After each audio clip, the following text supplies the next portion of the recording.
हेतूमध्ये खोट असणाऱ्यांना नारी शक्ती माफ करणार नाही. महिला आरक्षणावरून पंतप्रधान मोदींचा विरोधकांवर हल्लाबोल. मतदारसंघ फेररचना आणि टायमिंगला इंडिया आघाडीचा कडाडून विरोध. तर जातीनिहाय जनगणनेची अमित शहांकडून गॅरंटी.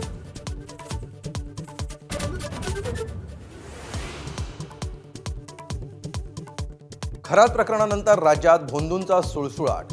मालाडच्या भोंदू रिदम पांचाळचा माझाकडून पर्दाफाश. भूत उतरवण्याच्या नावाखाली महापालिका गार्डनमध्येच मांडला बाजार. स्थानिकांच्या तक्रारीनंतर बेड्या.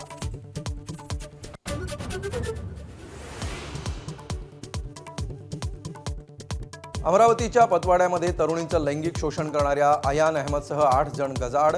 एमआयएमसह अनेक राजकीय पक्षांना रील्स बनवून देण्याचा आरोपीचा मुख्य उद्योग. अल्पसंख्याक आयोगाकडूनही प्रकरणाचा तपास सुरू.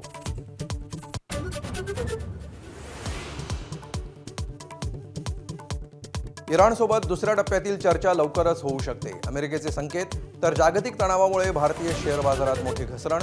गुंतवणूकदारांचं मोठं नुकसान.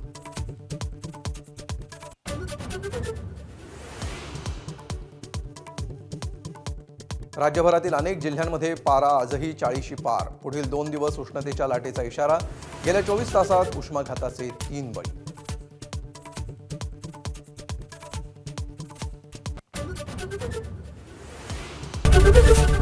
एबीपी माझा, उघडा डोळे बघा नीट.